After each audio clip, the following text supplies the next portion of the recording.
Today is Sunday, September 14th, 2025, and this is Read Through the Bible. And today we're in Psalm 60, and it's got quite a superscription. Let's just read the superscription and then let's go into it. Okay. Right? It says, to the choir master, according to Shushan Eduth, a miktam of David, for instruction, when he strove with Aram Naharaim and with Aram Zobah, and when Joab, on his return, struck down 12,000 of Edom in the Valley of Salt. Okay, so if we look at this, first off, like there are just some musical terms. A choir master is the one singing. According to Shushan Eduth, that's probably the tune which this would be sung to. A miktam of David, we've seen that in lots of psalms. It's sort of a style of psalm. But for its instruction, it's a teaching psalm. And that says, when he strove with Aram Naharaim. Now, I'm not sure exactly whether it's a place or a person. I think it's a place. I know it's like way up in Mesopotamia, which would be a long ways for David to be fighting. I think it speaks about the extension of his kingdom. And when he strove with Aram Zobah, which is more central Syria. And when Joab, on his return, struck down 12,000 of Edom in the Valley of Salt, that would be southeast of Israel.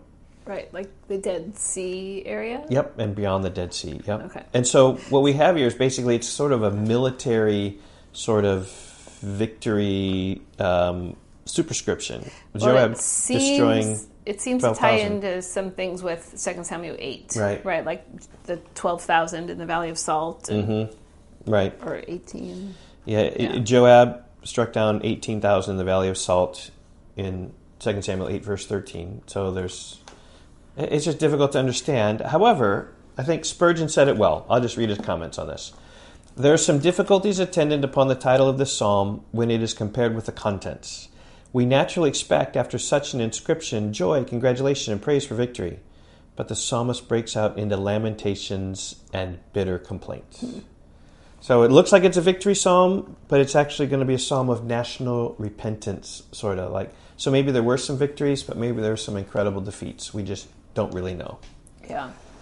But anyway, this is somewhat of a national lament. Similar. The most similar thing would be after 9/11 when we were crushed, like a national lament. This would be a appropriate psalm for that.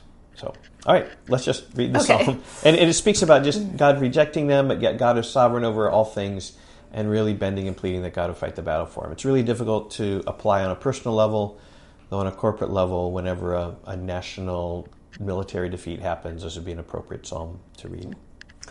Okay, verse 1. O God, you have rejected us, broken our defenses. You have been angry. O restore us. You have made the land to quake. You have torn it open. Repair its breaches, for it totters. You have made your people see hard things. You have given us wine to drink that made us stagger. You have set up a banner for those who fear you, that they may flee to it from the bow. That your beloved ones may be delivered. Give salvation by your right hand and answer us. Okay, now here we see the sovereignty of God. God has spoken in his holiness with exultation. I will divide up Shechem and portion out the vale of Sukkot. Gilead is mine, Manasseh is mine, Ephraim is my helmet. Judah is my scepter, Moab is my wash basin. Upon Edom I cast my shoe. Over Philistia I shout in triumph.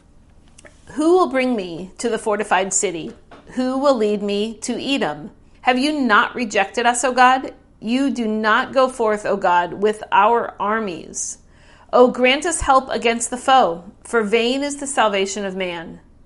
With God we shall do valiantly. It is he who will tread down our foes.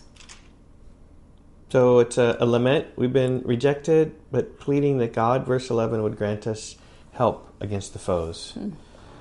So in terms of like a summary for this, maybe something about the superscription when Joab struck down the 12,000 of Edom, and yet you've rejected us, but the prayer in verse 11 is great, right? Grant us help. So something like that I think makes sense. Okay, we will see you tomorrow in John chapter 3. Okay, Bye-bye. Goodbye.